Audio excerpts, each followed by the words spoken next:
वैसे guys I hope you are doing well. ये we're welcome to study love family. तो कैसे हो दोस्तों, मैं आशा करता हूं शानदार तरीके से आप लोग अपनी लाइफ को एंजॉय कर रहे हो, अपनी सेहत, फैमिली और पढ़ाई का ध्यान काफी अच्छे से रख रहे हो। 18 मार्च है, बहुत प्यारा डिस्कशन रहने वाला है, बहुत सारी इंटरेस्टिंग न्यूज आप लोगों को जानने को मिलने वाली है। और एडिटोरियल, दो एडिटोरियल तो बहुत ही प्यारे हैं और बाकी ये और भी जो एडिटोरियल है वो भी काफी अच्छे हैं, उनके बारे में डिस्कस करेंगे। क्वेश्चन लिखना है आप लोगों को जो कि आंसर राइटिंग के लिए दूंगा। और बाकी स्टार्टिंग में लगभग 10 से 15 मिनट हम लोग एक ओवरव्यू लेंगे जो न्यूज है इंपॉर्टेंट, यानी कि कल क्या घटनाएं घटी। तो पहले वो एक ओवरव्यू ले लेते हैं, इसके बाद में फिर आगे बढ़ते हैं। जब मैं यहाँ पर न्यूज़पेपर पढ़ रहा था तो ये पिक्चर मेरे सामने आई। तो यहाँ पर देखिए, ये वेस्ट बंगाल में इलेक्शन चल रहे हैं, तो ममता बनर्जी जी जो हैं वो व्हील चेयर पर हैं। तो उनकी एक इस तरीके की यहाँ पर एक पेंटिंग बना रखी है दीवार के ऊपर, और यहाँ पर एक लेडी है और इनका हो सकता है ये बेटा ऐसा जो इनको लेकर जा रहा है व्हील चेयर पे, या फिर कोई और हो सकता है। तो यहाँ पर ये लेडी इसको देख रही है और कैमरे वाला तुरंत यहाँ पर पहुंच गया। ठीक है, कैमरे वाले ने वही कहते हैं एकदम कि बिल्कुल सही जगह पर सही टाइम पे होना। तो यहाँ पे देखो कितने सही तरीके से यहाँ पर पिक्चर इंसान के द्वारा ली गई है। तो ये इमेज देखकर मुझे बड़ी हंसी आई एकदम। ठीक है, तो ये है यहाँ पर वेस्ट बंगाल के इलेक्शन से रिलेटेड चीजें। एक काफी इंटरेस्टिंग जो मुझे आज ये न्यूज लगी, बड़ी ही प्यारी लगी यार रियलिटी में। यहाँ पर अभी क्या हुआ, बेसिकली ये निकल कर आ रही है न्यूज राजस्थान से। राजस्थान के अंदर में एक रेप केस का जो निपटारा कर दिया गया 26 दिन के अंदर अंदर। ये कितनी अच्छी बात है। अगर कोई ऐसी दुर्घटना सोसाइटी में घटती है और उसका झट मांगनी और पट बिहा वाला काम चलेगा, यानी कि जल्दी से जल्दी उसका सॉल्यूशन निकल कर आए कि जिस किसी ने ये हरकतें की है उसको जल्दी से जल्दी उसके अंजाम तक पहुंचाया जाए, तो कैसा रहेगा। तो यहां पर डेथ पेनल्टी दी गई है यहाँ पर 26 दिन के अंदर अंदर। किस पर्टिकुलर एक्ट के तहत ये काम किया जाता है, तो इसको बोलते हैं पोस्को। पोस्को याद रखिएगा, प्रोटेक्शन ऑफ चिल्ड्रन फ्रॉम जो सेक्सुअल ऑफेंस होते हैं, तो उनसे जो बच्चे होते हैं उनको प्रोटेक्ट करने की बात की जाती है। तो यहां पर एक लड़की थी जो ओनली 5 साल की लड़की थी यार, सोचिए, तो एक बच्ची थी छोटी सी, और ये 21 साल का ये पर्टिकुलर पर्सन था जिसके द्वारा इस बच्ची का रेप किया गया। तो पूरा प्रोसीजर जो है यहाँ पर ये कंप्लीट कर दिया गया 26 दिन के अंदर अंदर। जो ये कहते हैं कि काम जल्दी नहीं हो सकता, तो उनके लिए एक उदाहरण है ये यहाँ पर कि किस तरीके से आप लोग फास्ट ट्रैक कर चीजों को आसानी से सिचुएशन को एक तरीके से टैकल कर सकते हैं। वरना बहुत सारे केसेस ऐसे हैं जो कि लाखों, जो कि एक तरीके से लाखों केसेस ऐसे हैं जो कि पेंडिंग पड़े हुए हैं। तो उनके लिए ये एक उदाहरण है कि जल्दी से जल्दी ऐसे आप लोग चीजों को सुधार सकते हैं। अच्छा, एक क्वेश्चन मेरे माइंड में आ रहा है, हालांकि आर्टिकल में डिस्कस करूंगा काफी डिटेल में उसके बारे में। आज के में जैसे आप लोग पब्लिक सेक्टर बैंक के बारे में बात करते हैं, ठीक है, जैसे बोलते हैं ना कि प्राइवेटाइज किया जाएगा बैंक को, तो वो अच्छे से परफॉर्म करेंगे। गवर्नमेंट जो बैंक है वो अच्छे से परफॉर्म नहीं कर रहे हैं, जैसा तर्क यहां पर रिसेंटली अभी गवर्नमेंट के द्वारा दिया जा रहा है। आपकी क्या राय है इसके बारे में? अगर आप लोगों से कोई इंटरव्यू में क्वेश्चन पूछ ले ऐसा कि क्या बैंक को प्राइवेटाइज करना चाहिए, तो आप लोग इसको क्या बोलेंगे? करना चाहिए या फिर नहीं करना चाहिए? करना चाहिए तो क्यों करना चाहिए, और नहीं करना चाहिए तो क्यों नहीं करना चाहिए? तो इसके ऊपर आप लोग कुछ पॉइंट लिखेगा। जो पॉइंट होने चाहिए वो एक कंस्ट्रक्टिव क्रिटिसिज्म के तरीके से होना चाहिए, यानी कि आप लोग एक इस तरीके से पॉइंट लिखें कि अगर आप लोगों को लगे नहीं करना है तो क्यों नहीं करना है, ठीक है, तो आप लोगों को ये बताना है, और करना है तो क्यों करना है। तो इस तरीके से आप लोगों को एक अच्छा आंसर देना है, ठीक है, ट्राई कीजिएगा। बाकी तो एक आर्टिकल डिस्कस करूंगा, बड़ा ही प्यारा है, उसमें डिटेल में मैं आप लोगों को बता ही दूंगा। देखिए, कोविड-19 फिर से बढ़ना स्टार्ट हो गया है, कई सारे केसेस अलग अलग राज्यों से निकल कर आ रहे हैं और महाराष्ट्र यहां पर टॉप पर चल रहा है। तो अभी बात यह की गई है हमारी कंट्री के प्राइम मिनिस्टर मोदी साहब के द्वारा भी कि देखिए फिर से सेकंड पीक हमारी कंट्री भी स्टार्ट हो गया है और लगातार केसेस बढ़ रहे हैं। बहुत बड़ा रीजन तो यहां पर लोगों की लापरवाही है, जिनको ये लगता है कोविड-19 कुछ नहीं करने वाला है, तो लोगों ने काफी लार्ज स्केल पर लापरवाही बरतना स्टार्ट कर दिया, तो फिर से केस बढ़ना स्टार्ट हो गए हैं। तो इसको कंट्रोल करना पड़ेगा। और पहले भी हम लोगों ने जैसे बिल्कुल सटीक तरीके से अपना पैटर्न फॉलो किया है, बाहर से आते ही जैसे आप लोग बिल्कुल सैनिटाइजर वगैरह यूज करें, मास्क लगाकर जा रहे हैं, डिस्टेंस बनाकर रख रहे हैं, वो चीजें फॉलो करते रहिए, वरना बहुत बड़ी प्रॉब्लम आगे भी देखने को मिल सकती है। ठीक है, वो नहीं कहते कि बीमारी हुई, बुखार हुआ, डॉक्टर के गए, एक डॉक्टर ने बोला 5 दिन तक लगातार दवाई खानी है, 2 दिन में थोड़ा सा ऐसा लगा और दवाई फेंक दी डस्टबिन में, तो ये सही तरीका नहीं होता है। वो बीमारी अगर फिर से आएगी तो फिर से आप लोगों की बॉडी में रेजिस्टेंस क्रिएट कर देगी, और जो जिस दवाई से आप लोग पहले ठीक हुए थे, अब की बार उस दवाई से ठीक नहीं होंगे, अब की बार हाई डोज आप लोगों को लेना पड़ेगा। और जब जब बॉडी में रेजिस्टेंस क्रिएट होने लगता है दवाई को लेकर, तब तब वो आप लोगों की बॉडी के लिए खतरनाक होता है। तो इसलिए कोशिश ये करें कि prevention is better than cure, यानी कि बीमारी होने से पहले उसका सॉल्यूशन निकाल लीजिए। ओके, नेक्स्ट यहां पर जो बात की जा रही है, ये बात की जा रही है राशन कार्ड के बारे में।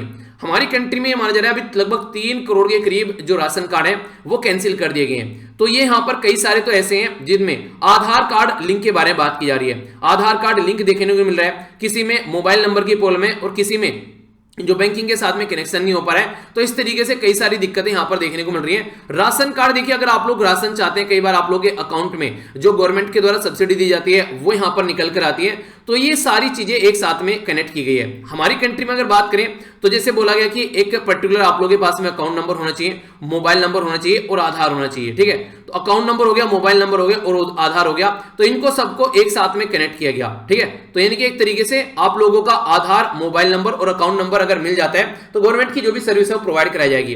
कई बार जो बेसिकली टेक्नोलॉजिकल इश्यू देखने को मिलते हैं, बायोमेट्रिक ऑथेंटिकेशन तो करने की कोशिश करते हैं पर लेकिन वो हो नहीं पाता है किसी न किसी रीजन की वजह से।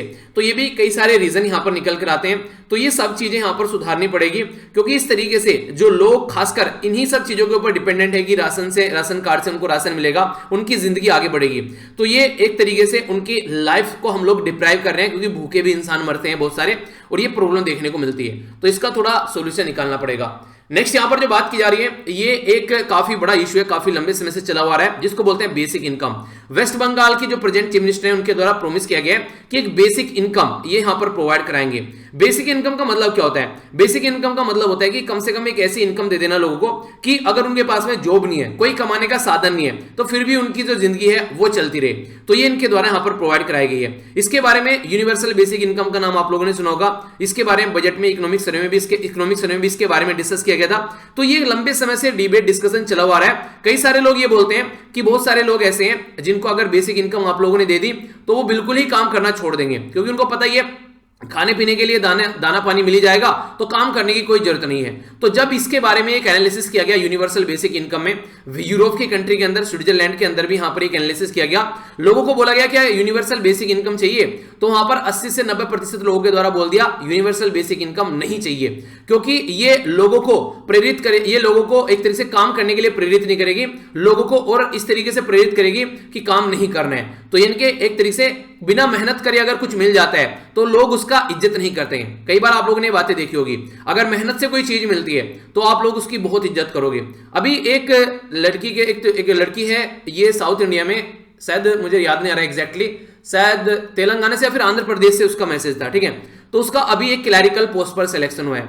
तो वो पर्टिकुलरली जो बंदी है उसने एक छोटी सी वीडियो भी भेजी है, वो रो रही थी, उसमें बोल रही थी कि सर मुझे एक जॉब मिली है, मेरा सिलेक्शन हुआ है, ये किसी और के साथ में शेयर मत करना, मैं आपके साथ में शेयर कर रही हूं, पर लेकिन ये जो जॉब है मेरे लिए इतनी इंपॉर्टेंट थी कि आप इसको सोच भी नहीं सकते हो। आप सोच सकते हैं कि हाँ छोटी सी जॉब मिली है क्लैरिकल की, पर लेकिन जितनी इसकी इंपॉर्टेंस है मेरे लिए आप इसके बारे में एक अंदाजा भी नहीं लगा सकते। यानी कि वो इतनी इमोशनल थी उस जॉब को लेकर। तो देखिए यार, हर एक इंसान का ना अलग अलग क्राइटेरिया होता है, क्या पता किसकी लाइफ में क्या प्रॉब्लम चल रही है, तो उस तरीके से आप लोग अंडरस्टैंड कर सकते हैं।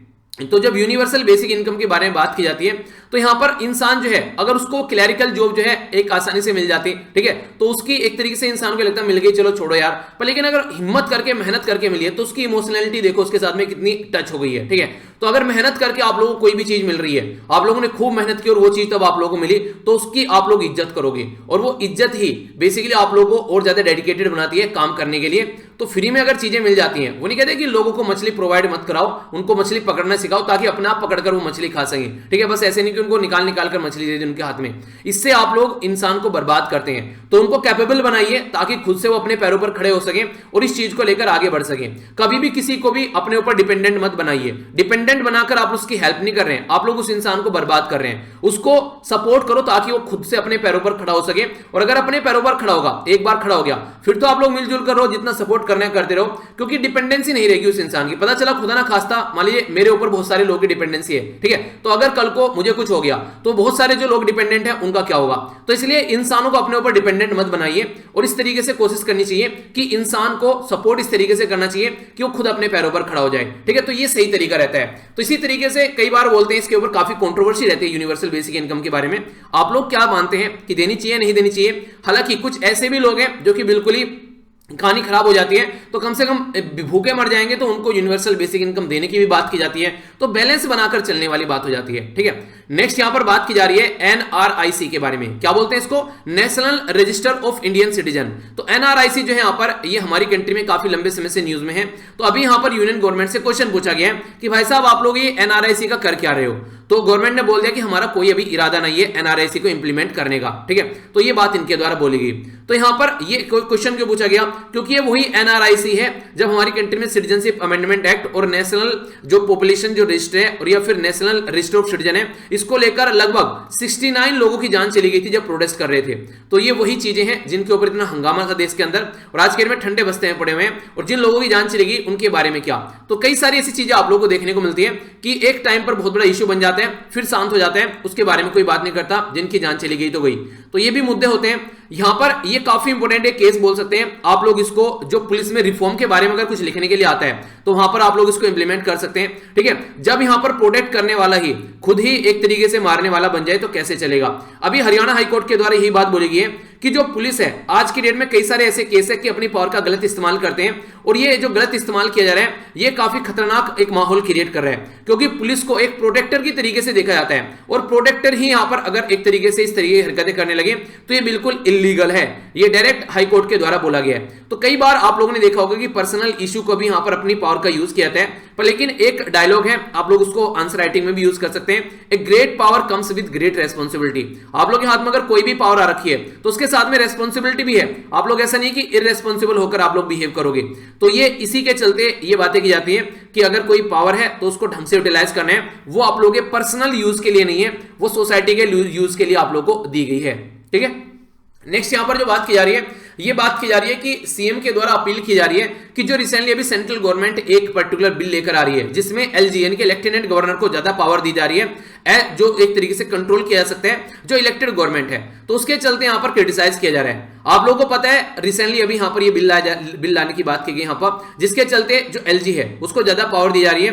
तो यहां पर डिक्टेटरशिप बोली जा रही है यहां पर कि प्रेजेंट गवर्नमेंट जो है जो सेंटर में वो एक डिक्टेटरशिप का रोल प्ले कर रही है, जो मन में आया जा रहा है वो कर रही है, क्या सही है क्या गलत है उसके ऊपर कोई ध्यान नहीं दिया जा रहा है, और कहीं लार्ज स्केल पर उनका क्रिटिसिज्म देखने को मिल रहा है। और एक तरीके से जो कई सारे इंडेक्स भी आप लोगों ने देखे होंगे recently, democracy index, freedom index, ये सारे जो निकल कर आ रहे हैं, हमारी रैंक उसमें गिरती जा रही है। तो कई बार जो फुल मेजोरिटी होती है वो इस तरीके से भी रोल प्ले करती है। तो ऐसी भी बातें यहां पर बोली जा रही है। आप लोगों का क्या मानना है, इलेक्टेड गवर्नमेंट के हाथ में ज्यादा पावर होनी चाहिए या फिर एक अपॉइंटेड पर्सनैलिटी के हाथ में ज्यादा पावर होनी चाहिए? एलजी को अपॉइंट किया जाता है, एलजी जो होता है वो एक तरीके से सेंट्रल गवर्नमेंट का नुमाइंदा होता है, इस तरीके से उसको देखा जाता है। और जो इलेक्टेड गवर्नमेंट होती है जनता के द्वारा जो चुनकर गवर्नमेंट भेजी गई है उसके ऊपर रूल करने की कोशिश की जाती है।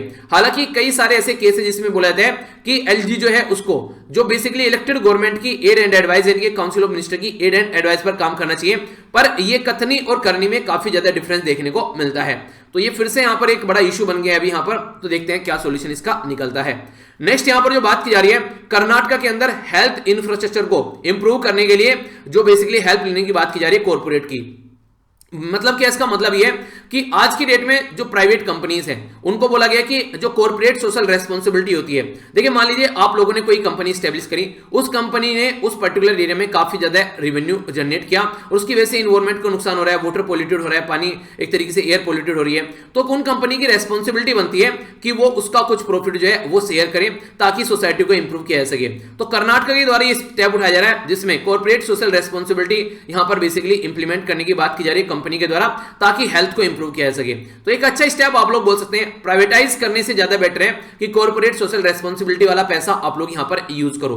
तो ये एक अच्छा तरीका आप लोग बोल सकते हैं, ठीक है। बाकी यहां पर जब बात करते हैं प्राइवेटाइज करने की, तो देखिए हेल्थ एक ऐसा सेक्टर है जहां पर काफी सारे लोग काफी ज्यादा गरीब हैं। अगर उसको प्राइवेटाइज किया जाता है तो बहुत सारे लोग जो है उसको अफोर्ड नहीं कर पाएंगे, क्योंकि प्राइवेट जो सेक्टर है वो मैक्सिमम आप लोग को प्रॉफिट के बेस पर काम करता हुआ नजर आता है। जहां उनको प्रॉफिट नहीं होता है वो उस एरिया को छोड़ देते हैं, ठीक है। तो इसके बारे में कुछ तर्क लिखने के लिए आए तो ये आप लोग यूज कर सकते हैं। बात की जा रही है यहां पर food safety and standard authority of India के बारे में। तो इसके द्वारा बोला गया है कि टेस्ट किया जाएगा जो आंगनवाड़ी का फूड होता है। हमारी कंट्री में मिशन जो पोषण है वो उसका अभी सेकंड वर्जन सामने निकल कर आया, तो इसके चलते ये बोला जा रहा है कि कई जगह जो खाने प्रोवाइड कराए जाते हैं उसका जो लेवल है वो अप टू द मार्क नहीं रहता है। तो food safety and standard authority of India के द्वारा इसके ऊपर फोकस देने की बात की जा रही है, जो हमारी कंट्री में ministry of women and child development है, ठीक है, जो कि स्मृति ईरानी जी के अंडर में आती है। तो उनके द्वारा जो मिशन पोषण है यहाँ पर ये काफी इंपॉर्टेंट है, जो उसको इंप्लीमेंट करने की बात की जा रही है पंचायती राज सिस्टम के साथ में मिलकर एक तरीके से।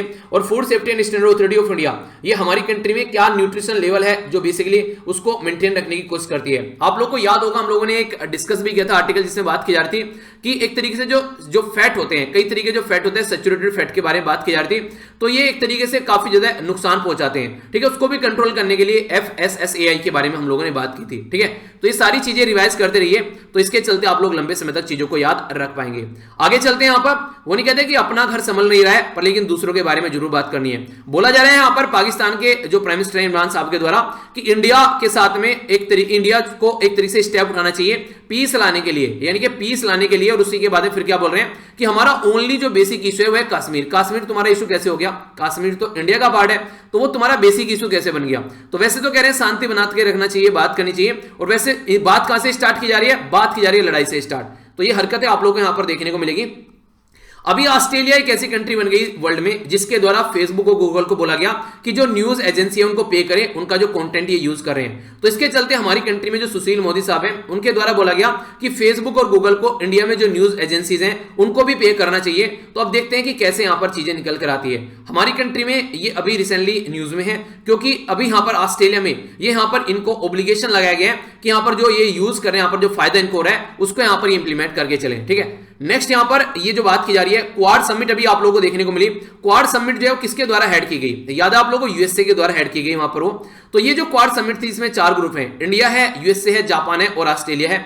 तो ये अभी यहां पर चाइना को टैकल करने की बात करते हैं। तो अभी यूएसए चाइना के साथ में बात करने वाला है, तो उस टाइम पर यहां पर ये काफी बड़ा एक एज देखने को मिलेगी कि चाइना को सप्रेस करने की कोशिश यूएसए कर सकता है। और यूएसए के द्वारा भी सैंक्शन लगा दिए 24 जो चाइनीज हांगकांग के अंदर जो ऑफिशियल है उनके ऊपर, क्योंकि ये यहां पर काफी लार्ज स्केल पर डेमोक्रेसी को सप्रेस कर रहे हैं। एक और काफी बड़ा मुद्दा है यहां पर यूएसए को लेकर, वो है यहां पर जो बाइडेन साहब जो हैं वो बोल रहे हैं कि 1 मई तक यहां पर जो निकलने की बात की जा रही है, विड्रॉ करने की बात की जा रही है अफगानिस्तान से, तो ये पता नहीं किस तरीके से इंप्लीमेंट किया जाएगा। तो आसान काम नहीं है। तालिबान ने साफ साफ बोल दिया कि इसका कॉन्सिक्वेंसेस झेलना पड़ेगा अगर 1 मई तक आप लोग यहां से नहीं निकले। तो ये कई सारे मुद्दे भी देखने को मिल रहे हैं, तो जानेंगे इसके बारे में भी आगे, इसके बारे में एडिटोरियल भी आएंगे तो समझेंगे कि आगे कंडीशन चल रही है। हालांकि इसके बारे में डिस्कस भी कर चुका हूं ऑलरेडी।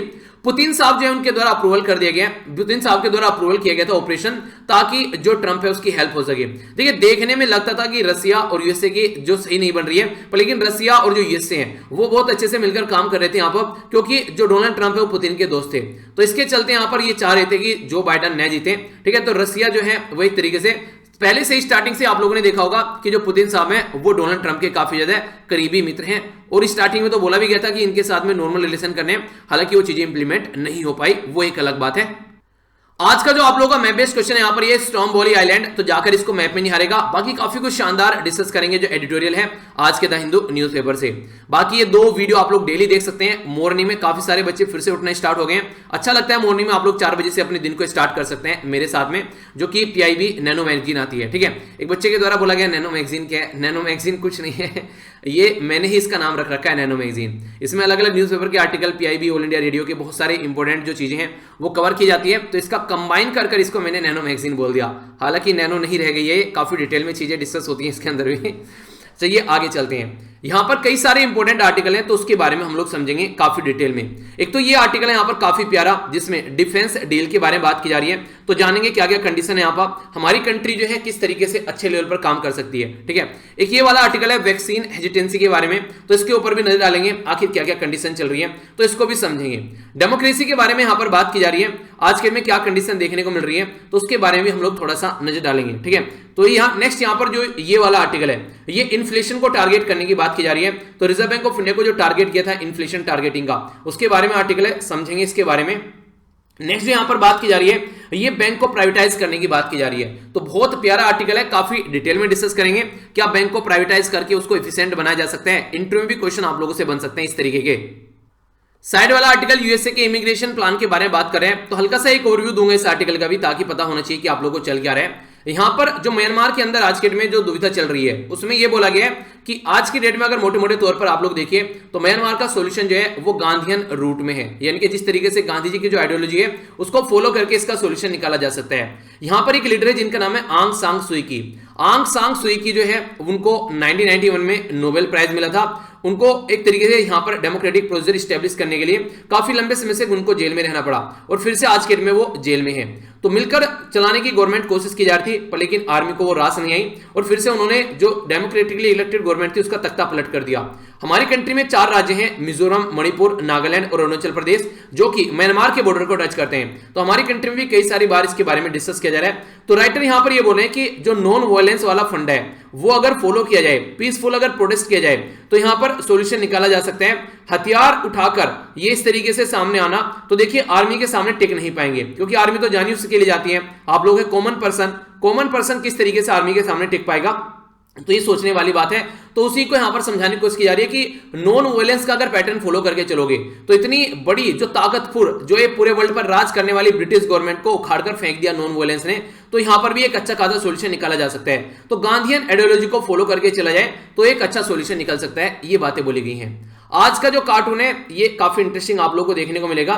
यहां पर तृणमूल जो कांग्रेस है उसके कई सारे जो लोग हैं वो छोड़कर आज के में जो बीजेपी यानी कि भारतीय जनता पार्टी को ज्वाइन कर रहे हैं। और भारतीय जनता पार्टी क्या कर रही है, वो यहां पर इसके अंदर जो इसके खुद के जो यहां पर एमएलए थे यानी कि जो इसके विधायक थे उनको टिकट न देकर जो यहां पर तृणमूल कांग्रेस छोड़कर आ रहा है उनको टिकट दिए जा रहे हैं। तो यहां पर अपने खुद के मेंबर को इग्नोर किया जा रहा है, इवन सीनियर जो मेंबर है उनको भी टिकट नहीं दिया जा रहा है, और जो दूसरे मेंबर हैं जो छोड़कर दूसरी पॉलिटिकल पार्टी आ रहे हैं उसको टिकट दिया जा रहा है। तो ये दिखाया जा रहा है जो बड़ी मछली आ रही है दूसरी पॉलिटिकल पार्टी छोड़ के वो छोटी छोटी मछली को खा रही है यहां पर। तो ये यहां पर इस कार्टून में दिखाया गया है। तो इसको आप लोग पिक्चर परसेप्शन टेस्ट की तरीके से ले लीजिएगा।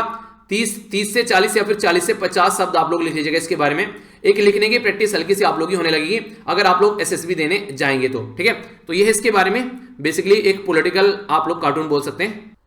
बात की जा रही है यहां पर एलपीजी सिलेंडर के बारे में। तो एक एनालिसिस किया गया और उसमें ये बातें निकल कर आई कि रिसेंटली एलपीजी का जो सिलेंडर है वो यहां पर लगभग 100 रुपए से भी ज्यादा महंगा होता हुआ यहां पर देखने को मिला, यानी कि एक तरीके से एक्स्ट्रा उसमें 100 रुपए से भी ज्यादा और जुड़ गए। तो ऐसी कंडीशन यहां पर देखने को मिली। आखिर कंडीशन क्या है, एलपीजी सिलेंडर स्टार्ट कैसे किए गए थे हमारी कंट्री में जो गरीबों को तक पहुंचाने थे। तो प्रधानमंत्री उज्ज्वला योजना हमारी कंट्री में इंप्लीमेंट की गई जिसके चलते लोगों को एलपीजी सिलेंडर प्रोवाइड कराए गए।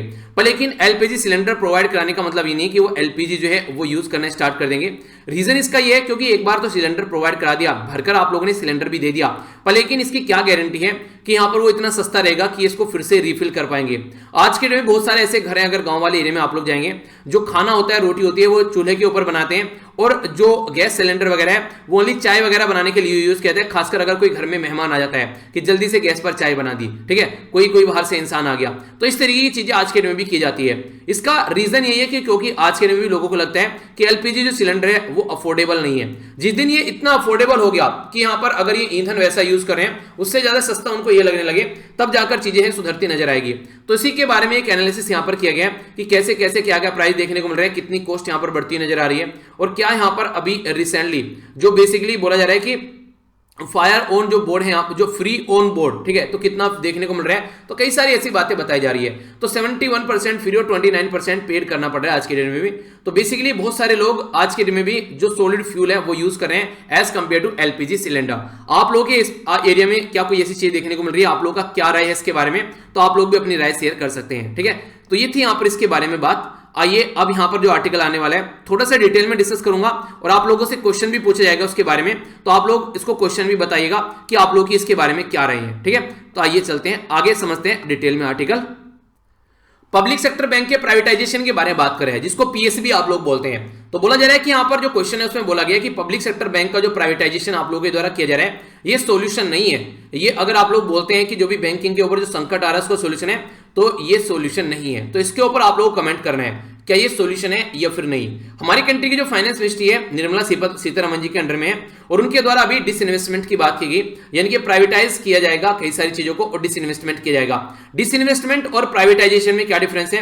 डिसइन्वेस्टमेंट का मतलब होता है कि इतने शेयर बेचना किसी पर्टिकुलर कंपनी के ताकि वो प्राइवेटाइज ना हो, यानी कि 51% शेयर जो है वो गवर्नमेंट के हाथ में रहे, बाकी के चाहे कितने भी बेच लो, यानी कि 49 तक भी बेच दो, पर लेकिन गवर्नमेंट के हाथ में डिसीजन मेकिंग कैपेबिलिटी रहेगी। तो इस तब किसको डिसइन्वेस्टमेंट बोलते हैं। पर लेकिन लेकिन जैसे ये 51 से नीचे जाना स्टार्ट हो गया, 50 पे आ गया, अब यहां पर गवर्नमेंट और जो प्राइवेट होगा वो दोनों मिलकर डिसीजन लेंगे, एक अकेला डिसीजन नहीं ले पाएगा। पर लेकिन अगर ये यहां पर 50 से नीचे चला गया जरा सा भी, तो फिर इसका मतलब हो गया कि प्राइवेट के हाथ में चला गया। अब ओनरशिप में जो मेजॉरिटी शेयर है वो प्राइवेट के हाथ में, तो अब उसकी चलेगी, और ये उसके अलावा यहां पर गवर्नमेंट कुछ भी बोलती रहे, गवर्नमेंट की नहीं चलेगी, प्राइवेटाइज के हाथ में सारी पावर चली जाएगी। तो इसके बारे में बात की जा रही है। अब देखने वाली बात यहां पर यह है कि कितनी सारी चीजों को प्राइवेटाइज किया जा रहा है। डिसइन्वेस्टमेंट का जो टारगेट रखा गया है, ये रखा गया 1.75 करोड़ रुपए, तो ये यहां से पैसा इकट्ठा किया जाएगा। तो देखते हैं क्या क्या बातें की जा रही है। बड़ा ही प्यारा आर्टिकल है, ढंग से सुनिएगा तो कई सारे माइंड में आप लोगों की क्लैरिटी आएगी डाउट को लेकर, ठीक है। यूनियन गवर्नमेंट के द्वारा अनाउंस किया गया कि प्राइवेट करने की बात की जा रही है पब्लिक सेक्टर बैंक, जिनको शॉर्ट फॉर्म में पीएसबी आप लोग बोलते हैं।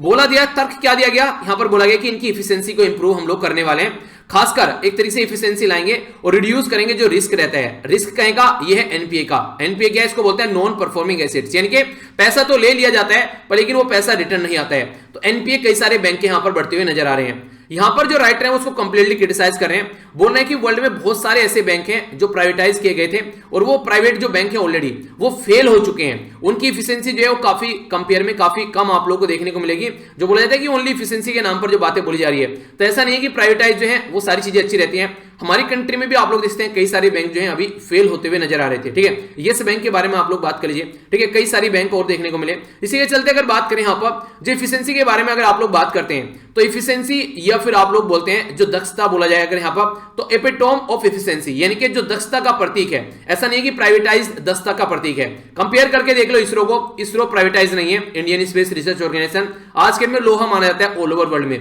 तो ये कैसे आप लोग बोल सकते हैं कि चीजों को प्राइवेटाइज कर उसकी एफिशिएंसी को इंप्रूव की जा सकती है। और एनपीए वाली अगर बात करते हैं, एनपीए तो यहां पर आप लोगों को प्राइवेट बैंक के अंदर भी देखने को मिलेगा, कॉर्पोरेट एनटीबी में भी आप लोगों को खूब एनपीए यानी कि नॉन परफॉर्मिंग एसेट देखने को मिलेगा। पैसा बर्बाद होता हो तो वहां पर भी नजर आता है। आखिर ऐसा राइटर क्यों बोल रहे हैं, उसके पीछे क्या तर्क दे रहे हैं, आप लोग समझिए एक मिनट। हमारी कंट्री में जब बैंक को नेशनलाइज किया गया था इंदिरा गांधी जी के टाइम पर, तो हमारी कंट्री में ये सोचा गया था कि जो बैंक है वो गरीबों तक पहुंचाया जाएगा। क्योंकि स्टार्टिंग में जब बैंक बनाए गए थे ना, वो अमीर लोगों के लिए बनाए गए थे कि हाँ अमीर लोग इससे पैसा रखेंगे, उस पैसे को यूटिलाइज किया जाएगा। तो ये गरीबों के लिए थे नहीं बैंक स्टार्टिंग में। तो जब बैंक को नेशनलाइज किया गया तब जाकर बैंकिंग सिस्टम जो है वो गरीबों तक पहुंचा। उसके बाद में जाकर जो लोगों ने, मेरे और आपके जैसे लोगों ने भी अकाउंट खुलवाने स्टार्ट किया, वरना पहले बिजनेसमैन के अकाउंट हुआ करते थे यहाँ पर। बिफोर नेशनलाइजेशन एसबीआई एक लौता बैंक था यहाँ पर जो कि सारी चीज झेल रहा था। मोस्ट बैंक जो थे जो प्राइवेटली थे और वो यहाँ पर रिच और जो पावरफुल लोग हैं उनके लिए ही बेसिकली काम करते थे, क्योंकि वहां से उनको प्रॉफिट होता था। तो बेसिक काम था बैंक का प्रॉफिट को एंजॉय करना। हमारी कंट्री में बैंक को नेशनलाइज किया गया इंदिरा गांधी जी के द्वारा। तो 14th जो प्राइवेट बैंक थे 1969 में उनको नेशनलाइज कर दिया। फिर 1980 में यानी कुछ साल और बाद यहां पर 6 और जो प्राइवेटाइज बैंक थे, जो बेसिकली जो प्राइवेटाइज बैंक थे, उनको यहां पर नेशनलाइज कर दिया गया। नेशनलाइज का क्या मतलब हो गया, अब वे गवर्नमेंट के हिसाब से काम करेंगे। तो यहां पर जो बैंकिंग सेक्टर है उसमें काफी सारी जॉब क्रिएट हुई, काफी कुछ ट्रांसफॉर्मेशन देखने को मिला। और अच्छी बात यह है कि वहां से एग्रीकल्चर को भी लोन मिलने लगा, पुअर लोगों को भी लोन मिलने लगा। पहले क्या होता था नॉर्मली, वरना जो बेसिकली जो गरीब लोग हैं वो बैंक में जाकर लोन लेने से ज्यादा उनको अच्छा लगता है कि किसी पड़ोसी से ले लें, साहूकार से ले लें। जबकि अगर बैंक से उनको 3-4 रुपए के इंटरेस्ट में मिल जाएगा तो ये इसको 8 से 10 रुपए के इंटरेस्ट में देगा। तो इसके कर्जे के नीचे इंसान दबना स्टार्ट हो जाता है। हमारी कंट्री में जो बैंकिंग सिस्टम है अब तक का जो नेग्लेक्ट किया जाता है जब तक यहां पर प्राइवेटाइज नहीं किया गया। एग्रीकल्चर पॉवर्टी को खत्म करने का, गांव का डेवलपमेंट करने के लिए, health, education, export, infrastructure, women को इंपावर करने के लिए, small scale and medium enterprise के बारे में, स्मॉल एंड माइक्रो जो एंटरप्राइज है, इंडस्ट्री है, उसके ऊपर फोकस दिया गया। और एक तरीके से प्रायोरिटी बनाई गई यहां पर कि जो पब्लिक सेक्टर बैंक है वो इन एरिया पर फोकस देकर चलेगा।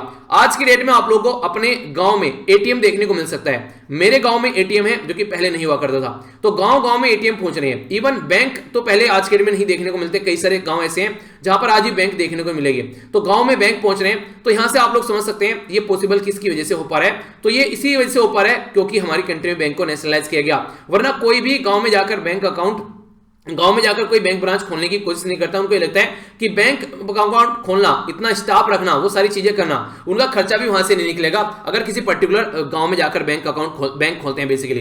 तो इसके चलते यहां पर ये पॉसिबल इसीलिए हो पा रहा है क्योंकि गवर्नमेंट के हिसाब से काम करना पड़ता है, प्रायोरिटी उनकी रहती है। उदाहरण के तौर पर समझिए आप लोग 1969 में यहां पर हमारी कंट्री में 1833 बैंक थे जो कि गांव के एरिया में थे। ओनली कितने, 1833। 1995 में जैसे इसे नेशनलाइज किया गया तो ये 33 20,000 के करीब बढ़कर आ गया है और ये कॉन्टिन्यूसली ग्रो करते रहे और अब तक भी ये ग्रो कर रहे हैं। गांव वाले एरिया में भी बैंक जा रहे हैं, गांव वाले एरिया में भी एटीएम जा रहे हैं, तो यहां से निकल कर आई ये सारी चीजें। अगर नेशनलाइज नहीं किया जाता तो ऐसा कभी भी देखने को नहीं मिलता।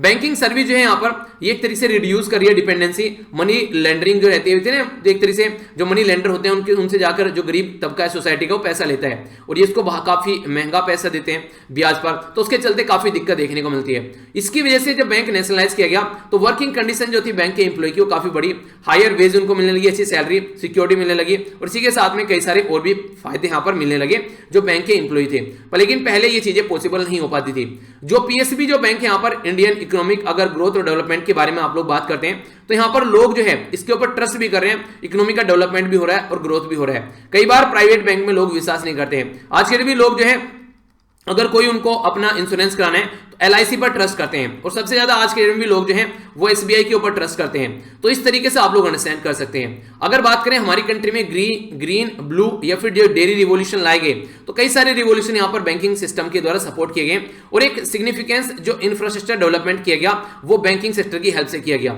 वो एक अलग बात है कि कई सारे नुकसान देखने को मिले तो पर लेकिन बैंक ने बहुत बड़ा रोल प्ले किया। पब्लिक सेक्टर जो बैंक है वो करंटली अगर आज के में बात करें काफी अच्छे लेवल पर प्रॉफिट देखने को मिल रहा है। तो 2019-20 में जो प्रॉफिट था ये बोला जा रहा है कि 1,74,000 करोड़ के करीब आप लोगों को देखने को मिला। ये 2018-19 में था यहाँ पर 1,49,000 करोड़ के करीब, यानी कि 1,49,000 जो करोड़ है ये बेसिकली इतना देखने को मिला। यानी कहने का मतलब यहाँ पर ये है कि जो बैंकिंग सिस्टम है वो एक सोने का अंडा देने वाली मुर्गी है। अगर आप लोग सोच रहे हैं कि उसको काट कर एक बार ही सारे अंडे बाहर निकाल लो तो आप लोग नुकसान में रह जाएंगे, तो इस तरीके से समझ सकते हैं। तो ऐसा नहीं होता है। आप लोग अगर प्रॉफिट मेकिंग इंस्टीट्यूशन है या फिर कोई एंटिटी है तो उसको सही साथ में लेकर चलना चाहिए। हमारी कंट्री में जो पब्लिक सेक्टर बैंक है एक तरीके से उनको देखा जाए तो यहाँ पर रिक्वायर रहती है कैपिटल और ह्यूमन रिसोर्सेज में डिसइन्वेस्टमेंट करने की। तो एक तरीके से प्राइवेटाइज करना, अगर इस तरीके से गवर्नमेंट यहाँ पर फोकस करके चलेगी तो इसकी काफी सारे नुकसान देखने को मिल सकते हैं। ठीक है, तो यहाँ पर कई सारी बातें और भी बताऊंगा आप लोगों को। ह्यूज नेटवर्क है आज के डेट में, कई सारी ब्रांच है, कई सारे एटीएम है, बहुत सारे लोग काम करते हैं पब्लिक सेक्टर बैंक के अंदर में। जैसे ये प्राइवेटाइज के हाथ में जाएगा तो उन्हें कहते हैं कि बना बनाया खेल जो है किसी और के हाथ में रख दिया, तो ये कितना सही है तो ये आप लोगों को समझना पड़ेगा। तो इसके लेवल पर आप लोग काम करना पड़ेगा। आज के दिन में अगर बात करें जो इकोनॉमिक जो बैंकिंग सर्विस के बारे में आप लोग बात करेंगे तो यहां पर मोनोपोली हो सकती है। अगर कल को एक पर्टिकुलर कोई पावरफुल इकोनॉमिस्ट जो है वो यहां पर आ गया और सारे बैंक को अपने हिसाब से रखने की कोशिश करने लगा तो फिर आप लोग क्या करोगे उस टाइम पर। तो कहने का मतलब ये जैसे जियो आज के दिन बढ़ता जा रहा है, एयरटेल भी अगर खत्म हो जाए मार्केट में तो जियो जो है वो जैसे चाहेगा ऐसे लोगों को घुमाएगा। तो इस तरीके से मोनोपोली भी बैंकिंग सेक्टर में क्रिएट हो सकती है, तो इससे आप लोग को बचना चाहिए। प्राइवेटाइजेशन और इफिशिएंसी का कोई ऐसा रिलेशन नहीं है कि हाँ आप लोग ऐसी कुछ बोल सकते हैं। पीएसबी जो बैंक है उनके अंदर पता है कि हाँ कि पब्लिक सेक्टर जो बैंक है उनके अंदर जो एनपीए अलार्मिंग कंडीशन में है, यानी कि काफी बड़ा एनपीए यहां पर देखने को मिल रहा है। पर लेकिन इंटरेस्टिंग बात जो मुझे लगी यहां पर पता है क्या है, ये जो एनपीए बैंक के अंदर देखने को मिलता है ये किसी गरीब किसान का नहीं है, ये किसी ऐसे इंसान का नहीं है रिक्शे वाले की वजह से एनपीए हो गया। ये एनपीए भी उन्हीं की वजह से हुआ है जो सारे कॉर्पोरेट हाउस थे, जो सारे अमीर लोग थे, उन्हीं की वजह से एनपीए देखने को मिल रहा है। तो यानी कि एक तरीके से एनपीए में भी वही लोग हैं जिनको आप लोग काफी लार्ज स्केल पर लोन देते हैं कि हाँ ये सारी चीज चलेगी, प्रॉफिट आएगा, और वही लेकर भाग जाते हैं। तो इससे आप लोग क्या समझते हैं, तो आप लोगों को यहां पर काम करना है कि किस तरीके से रिकवर करना है जो ऑलरेडी एनपीए चीजें हो चुकी हैं। बैंकिंग सिस्टम को कैसे आप लोगों को इंप्रूव करना है वो चीजें आप लोगों को समझनी पड़ेगी। इसी के साथ में क्रिमिनल एक्शन लेना स्टार्ट कर दीजिए, ये बड़ी ही प्यारी चीज मुझे लगी। देखिए अगर कोई विलफुल डिफॉल्टर रहता है, विलफुल डिफॉल्टर मतलब अपनी मर्जी से उसने पूरा टारगेट बनाया कि बैंक का पैसा लेकर भागना है, नीरव मोदी और माल्या टाइप के लोग, तो इन तरीके के लोगों को क्रिमिनल ऑफेंस की कैटेगरी में डाला जाए और एक तरीके से कुड़की कर ली जाए, इनकी ना चड्डी बनियान तक ले लेना चाहिए अगर कोई ऐसी हरकतें कर भागता है, देश का जो पैसा लेकर इस तरीके से भागता है। तो इसके चलते आप लोगों को प्रॉपर में जो टॉप एग्जीक्यूटिव हैं कंट्री में बैंक के, उनके फोकस देकर चलना चाहिए। अकाउंटेबिलिटी बनाओ उनकी, कल को ऐसा हुआ तो क्या क्या उसके कॉन्सिक्वेंसेज हो सकते हैं, और इसी के साथ में एक प्रॉपर सॉल्यूशन निकाल सकते हैं। पर लेकिन प्राइवेटाइज करना ये इसका प्रॉपर सॉल्यूशन नहीं है। आप लोग की क्या राय है इसके बारे में, कि आप लोग को लगता है कि प्राइवेट करके सॉल्यूशन निकल सकता है, हाँ या फिर ना, तो आप लोग अपनी राय जरूर बताइएगा। ठीक है, नेक्स्ट आर्टिकल की ओर चलते हैं। ये आर्टिकल भी काफी प्यारा है, बात की जा रही है ब्रह्मोस के बारे में। ब्रह्मोस ये जो मिसाइल सिस्टम है हमारी कंट्री के द्वारा रशिया के साथ मिलकर बनाया गया है, और अभी फिलहाल जो है फिलीपीन ये कंट्री है जो कि यहाँ पर इसको खरीदना चाह रही है। तो यहाँ पर राइटर ये बोल रहे हैं कि देखिए जब कोई दुकानदार कोई नई दुकान खोलता है तो नई जो दुकान है उसमें जो माल है वो अच्छे तरीके से एक तरीके से बिकना चाहिए और लोगों का उसके ऊपर ट्रस्ट होना चाहिए। अगर स्टार्टिंग में आकर ये लगने लगा है तो घपला कर रहे हैं, सही माल प्रोवाइड नहीं करा पा रहे हैं, तो आगे कोई भी यहाँ पर सामान खरीदने नहीं आएगा। तो इसी के बारे में बात की जा रही है कि अभी जो हम लोग ब्रह्मोस मिसाइल यहाँ पर बेच रहे हैं फिलीपीन को, तो ये प्रोडक्ट ऐसा निकलना चाहिए ताकि दूसरे भी प्रेरित हो कि हाँ यार ये सही चीज है। आज के दिन में ब्रह्मोस मिसाइल जो है वो तीनों जगह काम करती है, एयरफोर्स के लिए भी, आर्मी के लिए भी और नेवी के लिए भी। तो तीनों के वर्जन आज के दिन में आप लोगों को देखने को मिलते हैं। तो हमारी कंट्री में ये जो सुखोई 30 है उसके ऊपर इसको यूज किया जाता है, एयरफोर्स वर्जन जो कि लेटेस्ट अभी यहाँ पर लॉन्च किया गया था। तो इसकी जो स्ट्राइक रेंज है 290 किलोमीटर के करीब है। जो स्पीड है इसकी ये 2.8 मैक बोला जाता है, यानी कि साउंड का जो बेसिकली जो स्पीड है उसके लगभग ये 2.8 गुना बोल सकते हैं आप लोग। और 2.5 टन की जो इसका एयरफोर्स का जो वेरिएंट है वो आप लोग को देखने को मिलेगा। इसके बारे में आखिर क्यों इसको खरीदने की कोशिश की जा रही है तो समझते हैं। इंडिया और जो फिलीपीन है यहाँ पर ये इंप्लीमेंट कर रहे हैं एक तरीके का एग्रीमेंट जिसमें डिफेंस मटेरियल और इक्विपमेंट जो है हम फिलीपीन को बेचेंगे। तो डिफेंस सेल अगर हमारी इस तरीके से बढ़ती है और वो भी किसके साथ में, ये गवर्नमेंट टू गवर्नमेंट रूट है, यानी कि ऐसा नहीं किसी प्राइवेट को बेच रहे हैं। तो ब्रह्मोस क्रूज मिसाइल जो है यहाँ पर ये बेची जा रही है, किसको, फिलीपीन को बेची जा रही है और गवर्नमेंट टू गवर्नमेंट रूट के थ्रू यहाँ पर बेची जा रही है। फिलीपीन का जो डिपार्टमेंट ऑफ नेशनल डिफेंस है उसके द्वारा पब्लिकली ये यहाँ पर बोला भी गया है कि उसकी इंटेंशन है यहाँ पर कि हमारी कंट्री का ये सिस्टम ये खरीद कर लेकर आए। तो इसके चलते आने वाले टाइम में काफी सारी चीजें आप लोगों को देखने को मिलेगी कि हम लोग क्या एक पोटेंशियल एक्सपोर्टर बन सकते हैं, तो उसकी क्लोज और हम लोग बढ़ते हुए जा रहे हैं। तो इसके चलते कई सारे रीजन जो है यहाँ पर बताए जा रहे हैं कि ग्रेट सिग्निफिकेंस के हो सकते हैं यहाँ पर अगर प्रोसीजर सही डायरेक्शन में पड़ता है। तो बहुत सारी कंट्री जो है वो यहाँ पर इस मामले में जो है काफी आगे हैं, आज के जो एक्सपोर्ट कर रही हैं, पर अगर हम लोग लेकर आगे चलते हैं तो चीजें सुधार सकते हैं। रिसर्च और डेवलपमेंट स्टार्ट किया गया था ब्रह्मोस मिसाइल के ऊपर 1990s में। ब्रह्मोस जो है आज के दिन में आप लोगों को ये मिसाइल देखने को मिलती है, ये रसिया और इंडिया के द्वारा मिलकर ये कंप्लीट तैयार की गई है। तो बनाई कैसे जा रही है, यहां पर ब्रह्मोस जो एरोस्पेस लिमिटेड है ये कंपनी स्टैब्लिश की गई। तो इस कंपनी में Defence Research and Development Organisation India का और मिलिट्री इंडस्ट्री जो कंसोर्टियम है यहाँ पर जिसको एनपीओ बोला गया, ये यहाँ पर मशीनोस्ट्रोनिया ये रसिया का है। तो एनपीओ आप लोग याद रख लीजिएगा, मिलिट्री इंडस्ट्रियल जो कंसोर्टियम है, ठीक है। तो ये रसिया का है, इनके द्वारा मिलकर यहाँ पर हमारी कंट्री में ये सुपरसोनिक क्रूज मिसाइल जो थी इसके बनाने की बात की गई। हमारी कंट्री की जो ब्रह्मपुत्र है और रसिया की जो मॉस्को रिवर है उसको मिलाकर इसका नाम रखा गया है जिसको ब्रह्मोस बोला जाता है। स्पीड जो है इसकी फिलहाल तो 2.8 मैक है, यानी कि जो साउंड की स्पीड से लगभग 3 गुना है यहाँ पर, और ये लगभग 290 किलोमीटर वार करती है। इसका नया वर्जन अभी बोल रहे हैं कि 400 किलोमीटर तक भी पहुंच रहा है, पर लेकिन इसका टारगेट जो रखा जा रहा है 5 मैक तक यहाँ पर इसकी स्पीड लाने की बात की जा रही है, जिसको हाइपरसोनिक स्पीड बोला जाएगा, और 1500 किलोमीटर इसकी रेंज बढ़ाने की बात की जा रही है, ठीक है। तो ये इसका एक्सटेंडेड वर्जन है जिसके ऊपर अभी काम चल रहा है। इंडियन नेवी में सबसे पहले इसको इंक्लूड किया गया 2005 में, इंडियन आर्मी में इंक्लूड किया गया 2007 में, और इंडियन एयरफोर्स के द्वारा अभी रिसेंटली यहां पर 2017 में नवंबर के महीने में इंक्लूड किया गया, जो कि सुखोई 30 MKI जो फाइटर जेट है उस पर इसको यूज किया जा रहा है। तो इस तरीके से यहां पर जो मिसाइल के फील्ड में हम लोग तीनों डोमेन में काफी अच्छे से परफॉर्मेंस इसकी दे चुके हैं। तो इसके चलते अगर कोई कंट्री खरीदेगी तो उसको काफी ज्यादा फायदा देखने को मिलेगा। तो पावरफुल कैपेबिलिटी जो यहां पर निकल कर आ रही है इंडियन मिलिट्री की, ये कहीं ना कहीं दूसरी कंट्री को भी प्रेरित कर रही है कि यार हमको भी ये मिसाइल लेनी चाहिए। तो इसके चलते हमारा टारगेट जो है, अगर फिलीपीन खरीदता है और कई सारी कंट्री बाहर निकल कर आती है खरीदने के लिए, तो डिफेंस जो एक्सपोर्टर है हमारा वो हम लोग उस कैटेगरी में आएंगे। और 5 बिलियन का टारगेट है हमारा 2025 तक। 2025 तक हम लोग 5 बिलियन जो है वो इस तरीके से हथियार बेच कर कमाएं, ये टारगेट रखा गया है। कई सारी कंट्री है, ये सारी कंट्री वो है जो साउथ चाइना सी में आप लोगों को देखने को मिलेगी मैक्सिमम, ठीक है। साउथ चाइना सी में यहाँ पर चाइना के साथ में इनकी लड़ाई रहती है। तो ये जो कंट्री है ये है यहाँ पर बेसिकली वियतनाम, फिलीपीन, इंडोनेशिया, इसी के साथ में फिर यहाँ पर देखने को मिलेगा ये है United Arab Emirates, Argentina, Brazil और साउथ अफ्रीका। ब्राजील और साउथ अफ्रीका जो है ये जो ब्रिक आप लोग बोलते हैं, ब्राजील, रसिया, चाइना, इंडिया, साउथ अफ्रीका, उसके मेंबर भी हैं ब्रिक के। तो इनके द्वारा भी यहाँ पर अभी बताया गया है कि ये चाहते हैं कि ये भी खरीदे इंडिया की ये मिसाइल जो है। अगर जियो पॉलिटिकल इंपैक्ट देखें, ये भू राजनीतिक प्रभाव आप लोग इसके देखें, अगर फिलीपीन यहां पर खरीदता है तो फिलीपीन की चाइना के साथ में लड़ाई चल रही है एक पर्टिकुलर एरिया को लेकर। इसके अंदर यहां पर चाइना बोलता है सारा एरिया मेरा है, ठीक है। तो फिलीपीन बोलता है कि भाई साहब हमारे भी हिस्से में कुछ आता है, सारा एरिया लेकर तुम कहां जाओगे। तो इस तरीके से ये कंट्रोवर्सी रहती है। तो कल को अगर फिलीपीन के हाथ में मिसाइल आती है और चाइना उसको सप्रेस करने की कोशिश करता है, तो ये कहीं ना कहीं चाइना के लिए एक डर का भी रीजन बनेगा कि उनके पास से भी कुछ ऐसी मिसाइल है जो कि तुम्हारा, उन्हें कहते हैं कि खोपड़ा बिगाड़ सकती है। तो चाइना के द्वारा यहां पर भी इसी चीज को लेकर यहां पर चीजें देखने को मिलेगी कि चाइना जो है वो थोड़ा सा इसको लेकर एक पोस्टर रखता है एग्रेशन का। कई बार यहां पर ऐसी हरकतें देखने को मिलती है कि दूसरी कंट्री को सप्रेस करता हुआ नजर आता है। अगर वास्तव में हम लोग बात करें तो चाइना जो है वो कई बार टेंशन में रहता है कि association of south Asian nation के साथ मिलकर कैसे काम कर रहे हैं, पर लेकिन ये सप्रेस भी करने की कोशिश करता है। तो इसलिए सारे जो नेशन है वो कहीं ना कहीं जहां जहां पर भी चाइना चाहते हैं कि इंडिया रहे, ताकि चाइना को कंट्रोल किया जा सके। अगर आगे बढ़े तो चाइनीज अगर बात करें आज के डेट में, वो यहां पर ब्रह्मोस को लेकर अगर यहां पर ये बेसिकली हमारी कंट्री की जो पावर है वो चाइना के साथ में कंपेयर करके हम लोग को और देखा जाने लगेगा। वैसे आज के डेट में चाइना को यूएसए के साथ में कंपेयर करके देखा जाता है।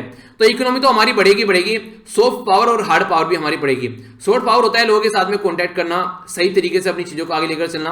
हार्ड पावर के बारे में बात करें तो हथियारों के बल पर आप लोग पावर बोल सकते हैं कि टफ पोस्चर भी देखने को मिलता है। तो इंडो पैसिफिक रीजन के अंदर यहां पर ये काफी ज्यादा डिपेंड करेगा इसके ऊपर कि हम लोग कितने अच्छे लेवल पर इस तरीके का व्यापार आगे बढ़ा पाते हैं। अब पॉसिबिलिटी जो हर्डल है वो क्या क्या है, यानी क्या क्या दिक्कत हो सकती है इसके अंदर। तो एक तो बोला गया, सबसे पहली दिक्कत बोला गया यहां पर यह है काटसा क्या है, काउंटरिंग अमेरिकन एडवर्सरीज थ्रू जो सैंक्शन एक्ट है यहां पर।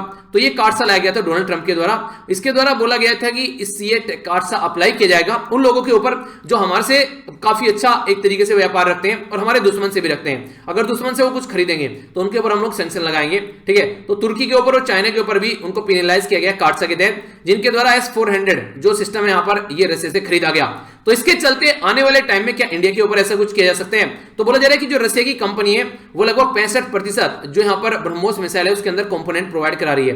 तो इसके चलते रसिया जो है वो एडवर्सरी लिस्ट में आता है। अगर बात करें चाइना की, तो उस एडवर्सरी लिस्ट के जो कंपोनेंट हम लोग यूज कर रहे हैं, जैसे कि रैमजेट इंजन हो गया, रडार सीकर हो गया, तो ये सारी चीजें यूज की जा रही है। तो इसके चलते क्या हम लोगों के ऊपर सैंक्शन लग सकते हैं।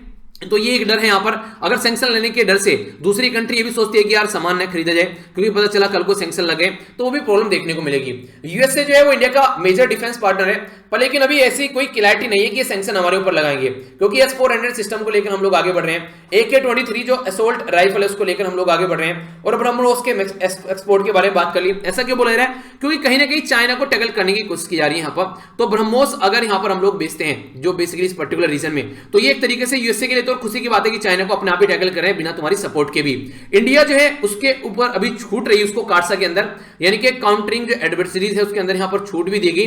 अगर ब्रह्मोस के लिए भी ऐसे कुछ चीजें रहती हैं तो देखते हैं क्या कंडीशन निकलकर बनती है, ठीक है। अभी फिलहाल यही बातें बोली जा रही हैं कि हाँ एक तरीके से चीजें इस तरीके से बन सकती हैं।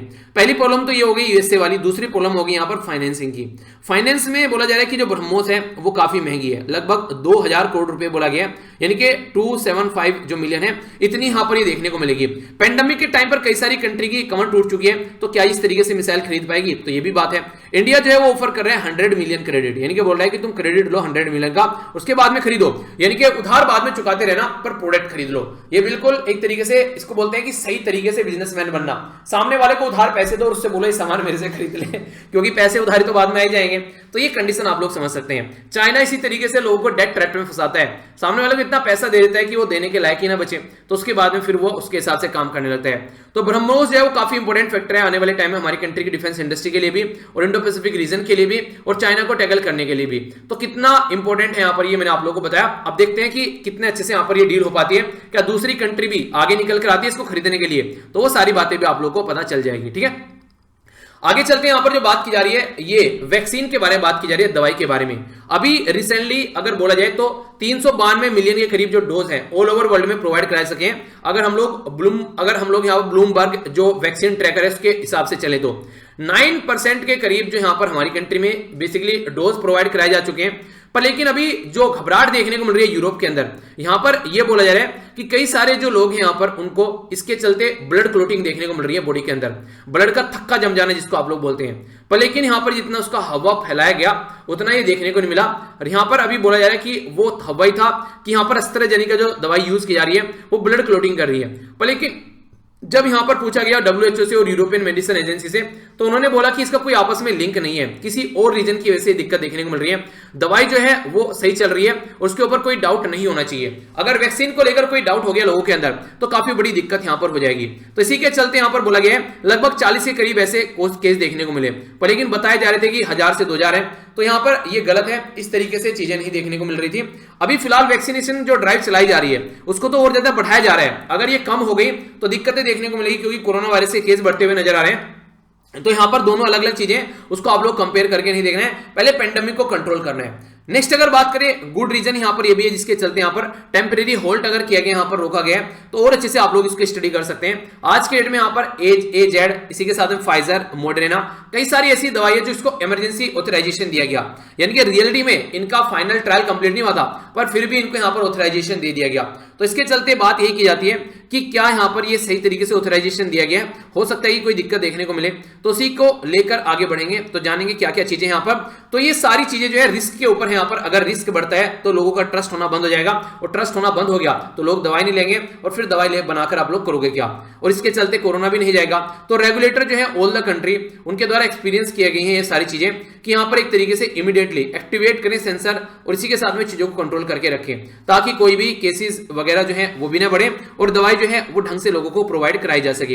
एक्सपीरियंस जो है यहां पर वैक्सीनेशन के बारे में, तो ये बोला जा रहा है कि जो खासकर जो वैक्सीनेशन का एक्सपीरियंस और जो एक्सपर्टीज है उसमें हम लोग काफी अच्छे हैं। इंडिया जो है कई सारे पहले भी इसके साथ में लड़ चुकी है। तो ट्रांसपेरेंसी और जो डेटा शेयरिंग, उसी के साथ में बिल्डिंग जो पब्लिक ट्रस्ट है, ये सारी चीजें अगर बनी रहे तो सही डायरेक्शन में चीजें चलेंगी। और ये कैसे बनती है, डेटा होना चाहिए, प्रूफ होना चाहिए, तो वो डेटा आप लोगों को लाना पड़ेगा। नो इन्फॉर्मेशन जो नेशनल कमिटी ऑन एडवर्स जो इवेंट है, तो एक तरीके से बात की जा रही है फॉलोइंग इम्यूनाइजेशन, जो यहां पर काफी एक तरीके से कई बार ऐसे भी केस रहते हैं कि यहां पर जो सीरियस हो गए उनको देखा नहीं है, इग्नोर कर दिया, पर लेकिन ये सारी चीजें आप लोगों को इग्नोर नहीं करनी है। एडवर्स इवेंट जो होते हैं उनको आप लोगों को चेक करके चलना पड़ेगा।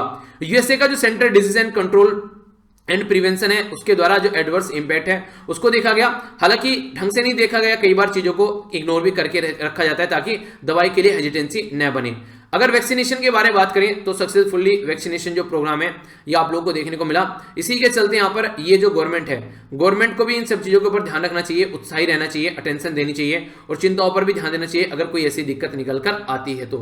यानी कहने का मतलब ये है कि जो गवर्नमेंट है उसको हाथ पे हाथ धरकर नहीं बैठना है, ठीक है। तो ये बातें इनके द्वारा बोली गई। ओके, आगे चलते हैं नेक्स्ट आर्टिकल की ओर। जो नेक्स्ट आर्टिकल है यहाँ पर बात करें इन्फ्लेशन के बारे में। इन्फ्लेशन बोलते हैं महंगाई, तो महंगाई के बारे में क्या बात की जा रही है समझने की कोशिश करते हैं।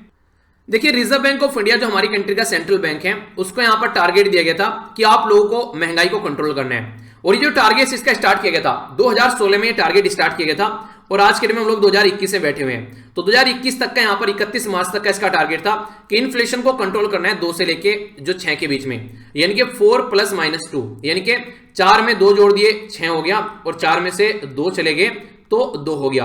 तो 2 से लेके 6 के बीच की रेंज रखी गई थी 2016 में, जब फर्स्ट टाइम इन्फ्लेशन टारगेटिंग दी गई मॉनेटरी पॉलिसी को लेकर जब स्टार्ट की गई। मॉनेटरी पॉलिसी कमेटी भी बनाई गई, तो मॉनेटरी पॉलिसी कमेटी में 6 मेंबर निकल कर आए, 3 गवर्नमेंट के थे और 3 थे यहाँ पर रिजर्व बैंक ऑफ इंडिया की साइड से, और आरबीआई इसको हेड करते हैं, इस पर्टिकुलर कमेटी को।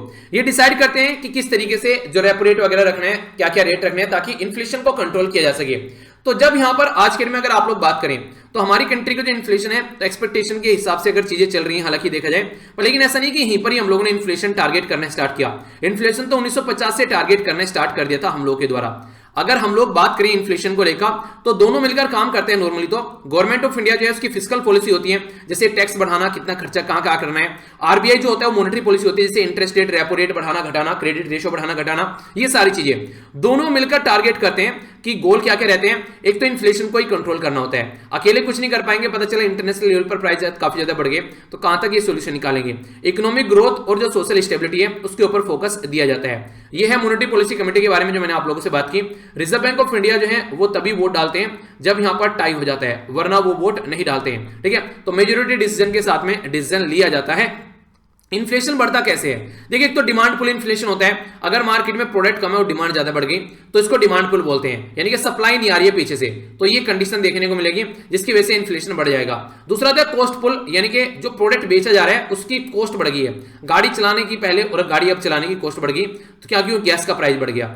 दूसरा होता है यहाँ पर बिल्ट इन इन्फ्लेशन बोलते हैं, यानी कि जो चीजें प्रॉपर चल रही है वो तो चल ही रही है, पर लोगों की सैलरी इतनी बढ़ गई है कि लोग के पास में अच्छा खासा पैसा आ गया उनकी वेज बढ़ने की वजह से, तो उन्होंने कई सारे प्रोडक्ट खरीदने स्टार्ट कर दिए हैं, तो इसकी वजह से भी इन्फ्लेशन बढ़ता हुआ नजर आता है।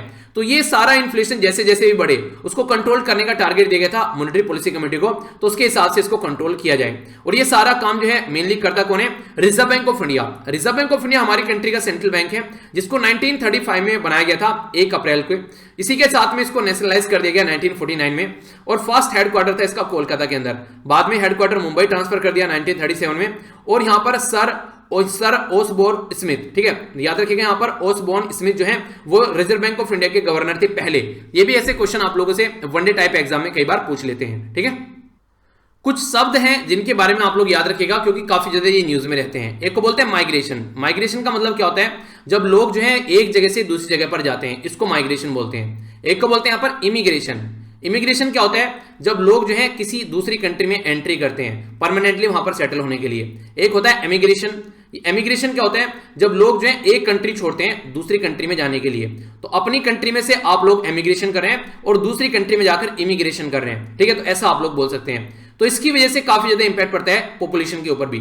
जैसे एक्चुअल पॉपुलेशन कैसे चेंज होती है, या तो लोगों की जो लोग पैदा हुए हैं, या फिर लोगों की जान गई है, या फिर माइग्रेशन हुआ है, यानी कि लोग आए हैं या फिर गए हैं। तो एक्चुअल चेंज क्या होता है? अगर यहां पर बर्थ हो रहा है और इमिग्रेशन हो रहा है, यानी कि लोग यहां से भी आ रहे हैं पैदा होकर और यहां से भी आ रहे हैं, और जब यहां पर घटा देते हैं डेथ या फिर इमिग्रेशन, यानी कि यहां से भी जा रहे हैं और यहां से भी जा रहे हैं, ठीक है।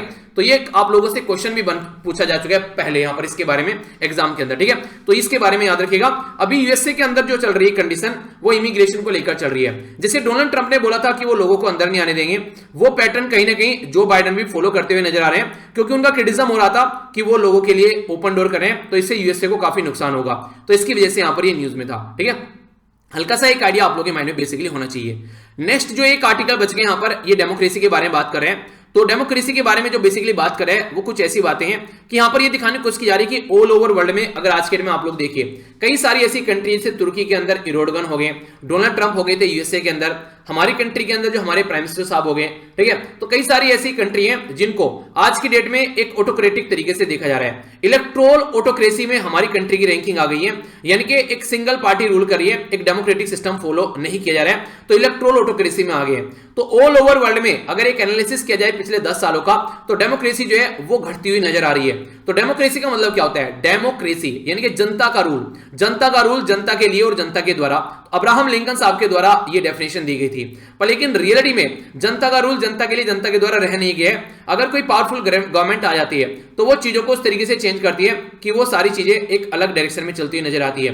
तो उसी के बारे में ये एनालिसिस यहां पर देखने को मिल रहा है। स्टूडेंट प्रोटेस्ट कर रहे हैं, कोई नहीं सुन रहा है, लोगों को जॉब नहीं मिल रही है, कोई नहीं सुन रहे हैं, ठीक है। इसी तरीके से देखा किसान प्रोटेस्ट कर रहे हैं, कोई नहीं सुन रहे हैं। तो ये कहीं ना कहीं अगर एक गठबंधन वाली गवर्नमेंट होती तो एक अच्छे लेवल पर यहां पर चीजों को सुना जा सकता था। ऐसे भी तर्क कई बार दिए जाते हैं। देखिए जब गठबंधन वाली रहती तब रोते थे गठबंधन की गवर्नमेंट है, डिसीजन कोई नहीं ले रही है, अब फुल मेजोरिटी कह गए अब भी रो रहे हैं। तो आज एक्चुअल में तो यही है कि एक अच्छी मनसा वाली गवर्नमेंट होनी चाहिए, चाहे गठबंधन की हो और चाहे या फिर फुल मेजोरिटी में हो। अगर मनसा अच्छी नहीं रहेगी तो गठबंधन में भी रहोगे और फिर यहां पर एक मेजोरिटी में भी रहोगे, तो वो आप लोग देख ही रहे हैं, ठीक है। आगे चलते हैं। यहां पर बात की थी आइबेरियन पेनिनसुला के बारे में। तो बोला जा रहा है कि ये स्पेन और फ्रांस को एसोसिएट करके आइबेरियन पेनिनसुला का नाम दिया जाता है, ठीक है। दूसरा बोला गया इसका जो नाम है यहां पर यह है इब्रो या फिर इब्रुस जो रिवर है उससे इसका नाम निकाल कर लेकर आया गया, जो कि सेकंड लॉन्गेस्ट रिवर है यहां पर इस पर्टिकुलर एरिया में। कौन सी स्टेटमेंट करेक्ट है? ए में बोला गया 1, बी बोला गया 2, सी में बोला गया बोथ, डी बोला गया नाइदर 1 नो 2। सही आंसर क्या है? A B C F D. सही आंसर है यहां पर इसका बी, सेकंड स्टेटमेंट सही है, पर फर्स्ट गलत है, क्योंकि ये स्पेन और यहां पर पोर्चुगल के लिए है, ना कि स्पेन और फ्रांस के लिए। एग्जैक्ट मैप आप लोग देखते हैं, स्पेन और पोर्चुगल यहां पर हो गया। तो ये बेसिकली आइबेरियन जो पेनिनसुला है यहां पर, ये आप लोग यहां पर देखते हैं, तो ये आइबेरियन पेनिनसुला। पेनिनसुला क्या होता है? जो 3 साइड से पानी से घिरा होता है उसको पेनिनसुला बोलते हैं। तो यहां पर ये जिब्राल्टर भी याद रखेगा जो कि यूके का पार्ट है, तो ये भी कई बार न्यूज में रहता है। मेडिटेरेनियन सी यहां पर हो गया, ऊपर यहां पर बे ऑफ बिस्के हो गया यहां पर, जो कि आप लोग आइडिया रख सकते हैं। तो यहां पर सेकंड स्टेटमेंट सही है, तो फर्स्ट स्टेटमेंट यहां पर गलत होगी। सेकंड स्टेटमेंट में क्या बोला गया कि यहां पर इब्रुस या फिर इल्ब्रुस जो रिवर है यहां पर, ठीक है। तो ये इब्रोस या फिर इल्ब्रुस रिवर है, सेकंड लार्जेस्ट रिवर यहां पर, लॉन्गेस्ट रिवर है यहां पर। किसके बाद में? तागुस रिवर भी है यहां पर इस पर्टिकुलर एरिया में, ठीक है। तो ये था टोटल आज का डिस्कशन। मैं आशा करता हूं आप लोगों ने अच्छे से इसको एंजॉय किया होगा। पीडीएफ टेलीग्राम से जाकर डाउनलोड कर लेना, सारी पीडीएफ एक जगह इकट्ठी आप लोगों को मिल जाएगी। और अभी आप लोगों की वीडियो भी आएगी, जो एक पार्ट बचा हुआ है उसका, वो वीडियो आने के बाद में दिसंबर के रिवीजन की आप लोगों को फिर यहां पर कंप्लीट पीडीएफ प्रोवाइड करा दूंगा टेलीग्राम पर, ठीक है। सारी पीडीएफ टेलीग्राम पर प्रोवाइड करा दी गई है। #कंप्लीट जनवरी कंप्लीट फरवरी जाकर सर्च कर लीजिए। लीजिएगा जिसको नहीं पता है, हैशटैग पॉलिटी जाकर सर्च कर लीजिएगा टेलीग्राम के अंदर, जिसको नहीं पता है सारी पीडीएफ मिल जाएगी। तो नेक्स्ट लेक्चर में मिलता हूं, बड़ों को नमस्ते, छोटों को प्यार, छोटी सी लाइफ एंजॉय करें यार, तब तक के लिए जय हिंद।